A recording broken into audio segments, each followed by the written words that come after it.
నువ్వు ఇక్కడికే వచ్చేస్తే అందరం కలిసే ఉండొచ్చు కదా. అప్పటికి నీ ఇల్లు వైకుంఠం అయిపోదు. వైకుంఠవా? అదేం పోలిక పిన్ని? అదంతేలే, అర్థమైన వాళ్ళకి అర్థం అవుతుంది, అర్థం కానోళ్ళకు చెప్పినా అర్థం కాదు. అయ్యో, నువ్వేం మాట్లాడతావో అసలు అర్థమే కాదు. రాధా, రేపటి శుభకార్యానికి అన్నీ రెడీ చేశాను. పూలు, పళ్ళు, ఆకులు, వక్కలు అన్నీ రెడీ చేశాను. ఇక పురోహితుడు రావడం, బియ్యంలో దీని పేరు రాసి అమ్మ నాన్నలుగా మా పేర్లు చెప్పడం, అంతే కదండి?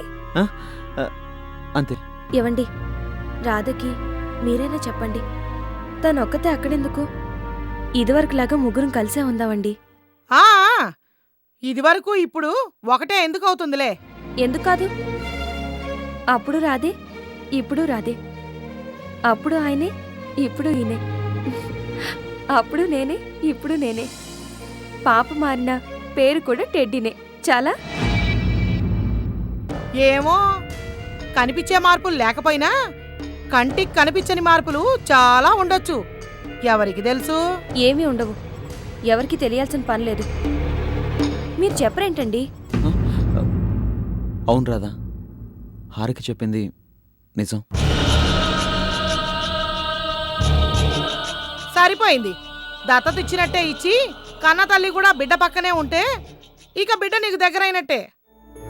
అవునక్క, పాప నీకు అలవాటు కావాలంటే నేను దూరంగానే ఉండాలి. అయితే సరే, కాని రాధా, నీకు పాపని ఎప్పుడు చూడాలనిపిస్తే అప్పుడొచ్చే. పాపనిచ్చేమన్నాను కదా అని మనసులో ఏ దిగులు పెట్టుకోకు. పేరుకు నేను తల్లినైనా అసలు తల్లివి నువ్వే కదా.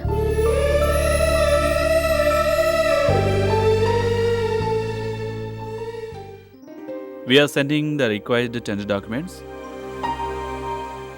With regards, Anand Builders. Thank you. శృతి, మొన్న మీటింగ్ అటెండ్ అయిన చాలా మంది డెలిగేట్స్ నుంచి చాలా మంచి రెస్పాన్స్ వస్తుంది. I hope we are lucky enough. తప్పకుండా సార్, మీ డ్రీమ్ ప్రాజెక్ట్ తప్పకుండా మెటీరియలైజ్ అవుతుంది. థ్యాంక్స్.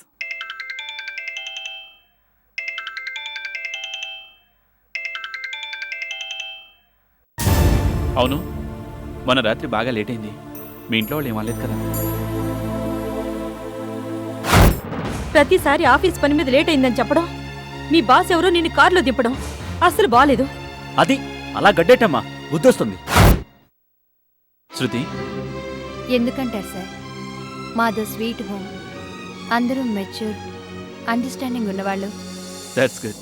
ఆ శృతి, ఫైనాన్షియల్ స్టేట్మెంట్ రెడీ చేయమని చెప్పాను, చేసావా? ఆ పని మీదే ఉన్నాను సార్, ఇంతలోనే మీరు పిలిచారు. Okay okay, you proceed.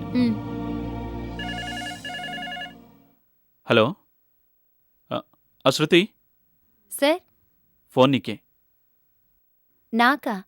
ఇక్కడకా? నీకే. ఎవరో చూడు. హలో హలో, ఎవరమ్మా మాట్లాడేది? శృతేనా? అవును నేనే. మీరు? పోలీస్ స్టేషన్ నుంచి హెడ్ కానిస్టేబుల్ మాట్లాడుతున్నాను. దాస్ మీ అన్నయ్యేనా? అవును. మీ దాసుగాడిని చీటింగ్ కేసులో అరెస్ట్ చేసి లాకప్లో వేసాం.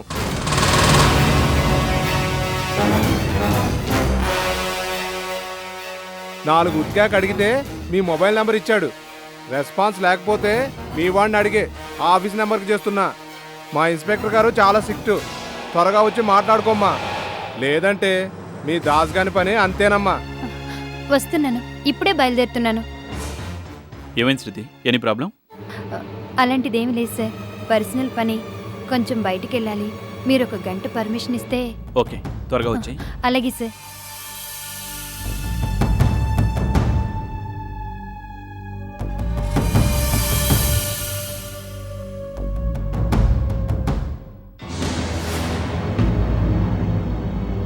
చూడు, మీరు ఎమ్మెల్యే గారి బామర్దైనా సరే, మంత్రి గారి తోడలుడైనా సరే, మీకు నా జవాబు ఒక్కటే. తప్పు చేసిన కేటుగాళ్ళని బొక్కలో వేస్తాను. ఆ కేటుగాళ్ళని విడిపించమని ఫోన్ చేసే మీలాంటి రాజకీయ చెంచాగాళ్ళని లాకప్లోకి ఎప్పుడు తోయాలా అని ఎదురు చూస్తుంటాను. Petra phone.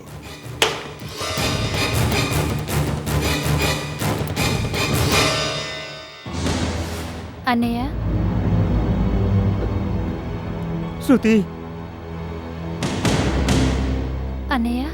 శృతి,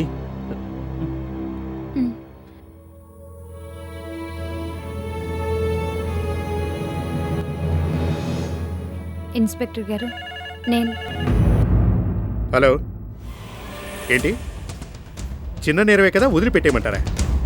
మీ వాడేం చేశాడో తెలుసా? మణికొండ సెంటర్లో మంగ తయారనే అమ్మాయి చున్ని పట్టుకుని లాగాడు. అయినా వదిలిపెట్టేయమంటారా? అయితే ఓ పని చేయండి, మీకు కూతురుంది కదా, డిగ్రీ సెకండ్ ఇయర్. ఆ పిల్ల చున్నీని సేమ్ మణికొండ సెంటర్లో మా కానిస్టేబుల్ చిన్నాగాడి చేత లాగిస్తాను. మీకు ఓకేనా? ఏంటి పళ్ళు రాలగొడతారా? చూసారా మీకెంత కోపం వచ్చిందో? సేమ్ టు సేమ్ ఆ మంగతాయరు వాళ్ళ నాన్నకు కూడా అంతే కాలింది. దాంతో కంప్లైంట్ ఇచ్చాడు. మీ వాణ్ణి బొక్కలో వేశాను, ఎఫ్ఐఆర్ కూడా రాశాను. చూడు, ఇంకోసారి ఫోన్ చేసి డిస్టర్బ్ చేసావనుకో, నిన్ను నీ కొడుకుని ఒకే లాకప్లో పెట్టి పోలీసు లాఠీలతో జాయింట్లు ఊడేలా కొడతాను. మూసుకోరా. ఈడియట్స్. సార్, ఏంటి? డ్యూటీలో ఉన్నప్పుడు నాకు తనామన అనే తేడా ఉండదు.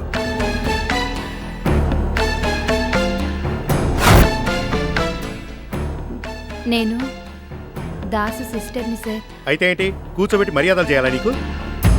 సార్, లేకపోతే ఏంటి, నువ్వు ఆ బ్లఫ్ మాస్టర్ గారి సిస్టర్ అని తెలియగానే రామ్మా రా అని గౌరవంగా మాట్లాడాలా? అవును, ఆ దాసుగాడు ఒక్కడేనా? మీ ఇంట్లో వాళ్ళంతా ఇంతేనా? సార్, మీరు మనసులో ఏదో పెట్టుకొని మాట్లాడుతున్నారు. ఏంటి మనసా? ఈ ఖాకీ యూనిఫామ్లో ఉన్నంతసేపు మనసు మట్టిగడ్డ లాంటి ఫీలింగ్స్ ఏమీ ఉండవు. చెప్పు. మా దాస్ని ఎందుకు అరెస్ట్ చేశారో తెలుసుకోవచ్చా? చెప్పాలా? అయితే విను.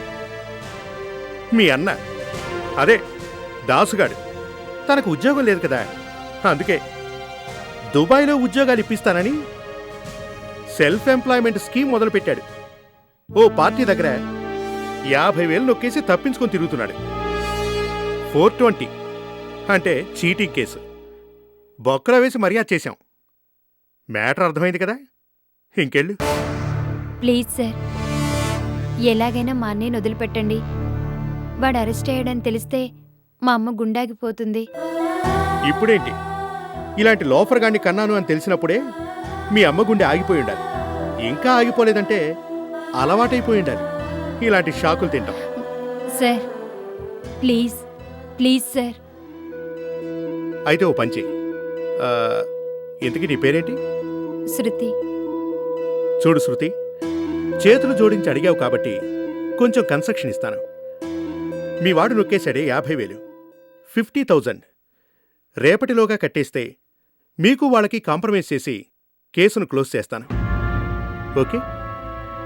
సార్, నేను ఒక చిన్న ఉద్యోగం చేసుకుంటున్నాను. రేపట్లోగా 50,000 అంటే కష్టమా?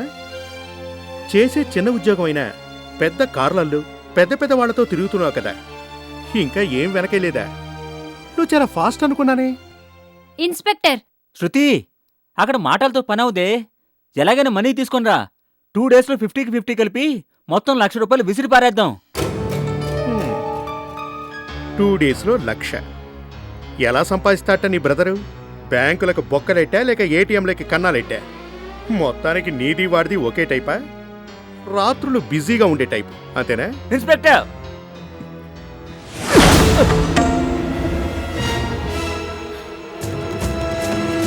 మెత్తగా మాట్లాడుతున్నాను కదా అని సైలెంట్ అనుకోకండి. తిక్క రేగిందంటే వైలెంట్ అయిపోతాను.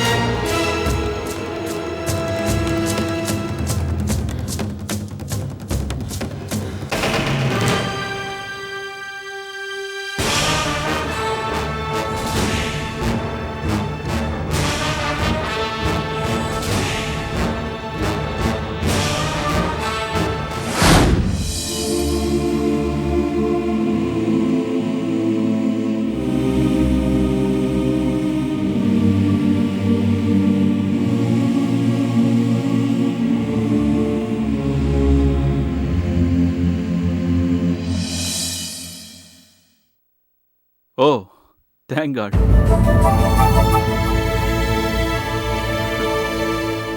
వచ్చావా శృతి?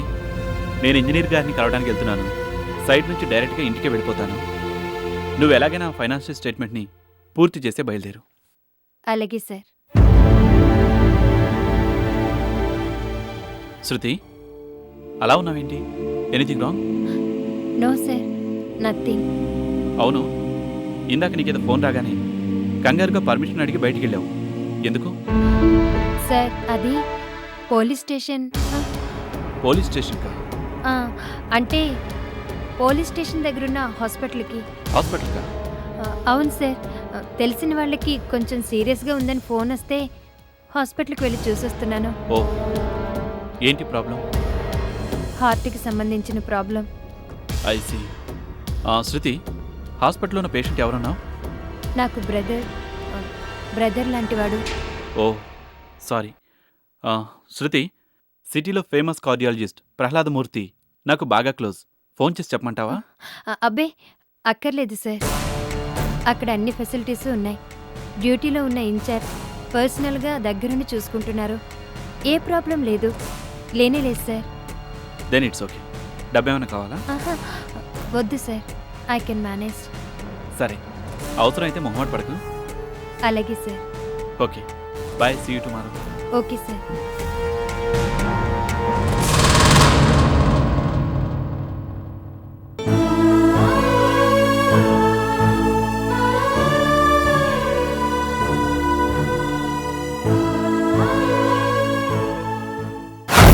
చేసే చిన్న ఉద్యోగం అయినా పెద్ద కార్లల్లో పెద్ద పెద్ద వాళ్ళతో తిరుగుతున్నావు కదా, ఇంకా ఏం వెనకే లేదా?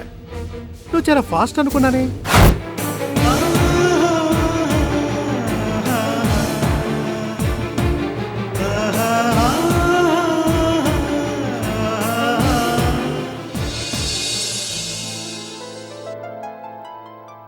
ఓం గణానాన్వా గణపతిగం అవామహే కవిం కవీనాముపవస్త్రవస్తవం జ్యేష్ఠరాజం బ్రహ్మణాం బ్రహ్మణస్పదానస్మృన్వన్నోదవిశ్వేదసాదనం శ్రీమహాగణాధిపతయే నమః. ధ్యాయామి ధ్యానం సమర్పయామి, ఆవాహయామి ఆసనం సమర్పయామి. మహాగణాధిపతయే నమః. పాదయోః పాద్యం సమర్పయామి, సమర్పయామి. ముఖేః ఆచమనీయం సమర్పయామి. శ్రీమహాగణాధిపతయే నమః. వస్త్రం సమర్పయామి. శ్రీమహాగణాధి దివ్యశ్రీ చందనం సమర్పయామి. ఆ బాబు త్వరగా రావాలి, సుముహూర్తం మించిపోకుండానే దత్తత స్వీకార శుభకార్యాన్ని పూర్తి చేయాలి. ఇదిగో వచ్చేస్తున్నామండి. బాబు, దత్తత స్వీకరించే దంపతులు ఈ పీటల మీద కూర్చోండి. ఓం యస్వనామరూపాభ్యాం, కుంకుమ బొట్టు పెట్టుకోండి. యస్వనామరూపాభ్యాం యాదేవేం సర్వమంగళ త్రయోః సంస్మరణాత్వం శాం సర్వతో జయమంగళం. అమ్మా, దత్తత ఇవ్వబోయే తల్లిదండ్రులు ఇక్కడ ఎదురుగా కూర్చోవాలి. ఏమిటమ్మా ఇక్కడ ఒక పీట వేశారు? ఆ బిడ్డకి తల్లి ఒకతేలేండి, అందుకే దత్తత ఇచ్చేస్తోంది. అమ్మా మీరు కూర్చోండి. ఓం శుక్లాం వరదరం విష్ణుం శశివర్ణం చతుర్భుజం ప్రసన్నవదనధ్యాయే సర్వవిఘ్నోపశాంతయే. అమ్మా, ఈరోజు 5వ తారీఖు శుద్ధ ఏకాదశి శుక్రవారం, స్వాతి నక్షత్రం. దత్తత స్వీకార మహోత్సవ శుభకార్యానికి పవిత్రమైన దివ్యమైన రోజు ఈ రోజు. మీరు ఉభయులు మీ ఇష్టదైవాన్ని స్మరించుకోండి. ఓం యస్వనామరూపాభ్యాం యాదేవ్యం సర్వమంగళ త్రయోః సంస్మరణాత్వం శాం సర్వతో జయమంగళం. ఇద్దరూ కూడా అక్షతలు పట్టుకోండి. మీరు కూడా అమ్మ. ఓం దేవేం వాచమజనయంత దేవాస్తాం విశ్వరూపా పసవో పఠంతే. అమ్మ, అక్షతలు వేసి అమ్మవారికి నమస్కారం చేసుకోండి. తానో మంత్రేజమోర్జందుహానాం దేనుర్వాగస్మానుపతుష్టతయతో దత్తత స్వీకార ముహూర్త సుముహూర్తోస్తు.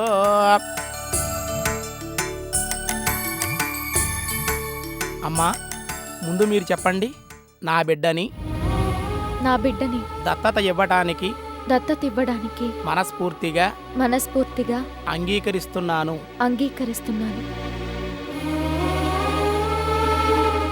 ఇదన్న మమ అంటే ఇక నుంచి ఈ బిడ్డ నా బిడ్డ కాదు. ఇదం మమ, ఇక నుంచి ఈ బిడ్డ నా బిడ్డ కాదు. దీర్ఘ సౌభాగ్యవతే భవ, ఇష్టకామ్యార్థ ఫల సిద్ధిరస్తు. దీర్ఘాయుష్మాన్ భవ, మనోవాంఛా ఫల సిద్ధి సంపూర్ణ ఆయురారోగ్య ఐశ్వర్యాభివృద్ధిరస్తు. ఇప్పుడు మీ దంపతులిద్దరూ చెప్పాలి. బాబు ముందుగా మీరు చెప్పండి. నమో బ్రహ్మణ్య దేవాయ గోబ్రాహ్మణ హితాయ చ జగద్ధితాయ కృష్ణాయ గోవిందాయ నమో నమః. విప్రపాదోదకం శిరసే ధారయత్వా. చెప్పండి. ధర్మప్రజ్ఞ అంటే ధర్మ కార్యాల కోసం. ధర్మ ప్రజ్ఞ ధర్మ కార్యాల కోసం. కన్యాదాన ఫలతే అంటే కన్యాదానం చేసే అదృష్టాన్ని పొందడం కోసం. కన్యదాన ఫలే కన్యదానం చేసే అదృష్టం పొందడం కోసం. దత్తత స్వీకారం దత్తత స్వీకారం. కరిష్యే అంటే దత్తతకి సమ్మతిస్తున్నాను. కరిష్యే దత్తతకు సమ్మతిస్తున్నాను. అమ్మా ఇప్పుడు మీరు చెప్పండి. ఈ బిడ్డని ఇక మీద నా కన్న బిడ్డలా చూసుకుంటాను. నా కన్నబిడ్డలా చూసుకుంటాను. దైవ సాక్షిగా, నా మనస్సాక్షిగా, ఇక్కడికి విచ్చేసిన పెద్దల సాక్షిగా, దైవ సాక్షిగా, నా మనస్సాక్షిగా, ఇక్కడికి విచ్చేసిన పెద్దల సాక్షిగా, ఇక మీద ఈ బిడ్డ నా బిడ్డ. ముహూర్త సుముహూర్తోస్తు దీర్ఘాయుష్మన్ సదాయుష్మన్ మనోవాంఛ ఫలసిద్ధిరస్తు తదేవ లగ్నం సుదినం తదేవ తారాబలం చంద్రబలం తదేవ విద్యాబలం దైవబలం తదేవ లక్ష్మీపతే త్రిగుం స్మరామి. దత్తత స్వీకార ముహూర్త సుముహూర్తోస్తు. అమ్మా ఈ బిడ్డను ఆ దంపతుల చేతుల్లో పెట్టి నమస్కారం చేసుకోండి.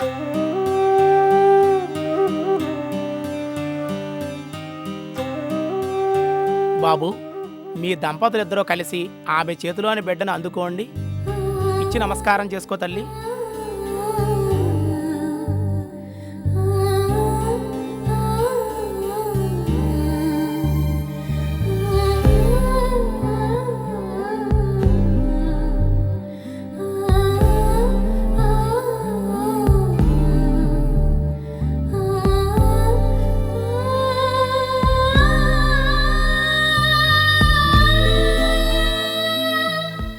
చల్లకొచ్చి ముంత దాచినట్టు ఇక్కడ దాకా వచ్చి ఇంకా ఆలోచన ఏమిటమ్మా? ఇచ్చేయి ఓ పని అయిపోతుంది. ఇవ్వమనగానే ఇచ్చేయటానికి అది ఆడుకుని ఆటబొమ్మ కాదమ్మా. బిడ్డ నవమాసాలు మూసి కన్నబిడ్డ. రాధా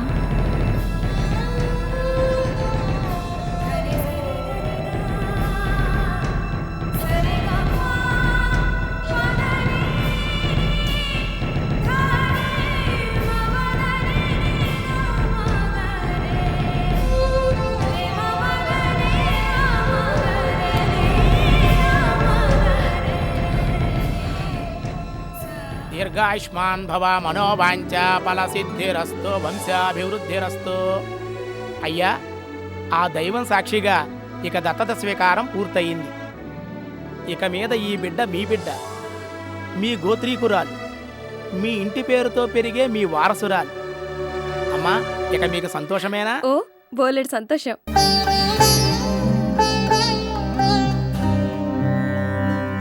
ఇప్పుడు మీ దత్తపుత్రికకు నామకరణం అంటే పేరు పెట్టడం. పాపకి ఏ పేరు పెట్టదలుచుకున్నారో ఈ బియ్యంలో బంగారు బొంగరంతో రాయండి. అరే పాపకి కీర్తన పేరు పెడదామా? మీ ఇష్టం. మీరే పేరు పెట్టినా దీన్ని నేను టెడ్డీ అని పిలుచుకుంటాను. యజమానస్య పుత్రికానాం వ్యవహారిక నామేన కీర్తి నామధేయస్య శతాయుష్మాన్ భవ. నామకరణ ముహూర్త సుముహూర్తోస్తు దీర్ఘాయుష్మాన్ శతాయుష్మాన్ భవ. నక్షత్ర నామేన రాశి నామేన వ్యవహారిక నామేన కీర్తి నామధేయస్య. కీర్తి దివ్యమైన పేరు. అఖండ కీర్తి ప్రసాద సిద్ధిరస్తు. మనోవాంఛ ఫలసిద్ధి దీర్ఘాయుష్మాన్ శతాయుష్మాన్ మార్కండాయుష్మాన్ భవ. అఖండ విద్యాభివృద్ధి ధన కనక వస్తు వాహన ప్రాప్తిరస్తు.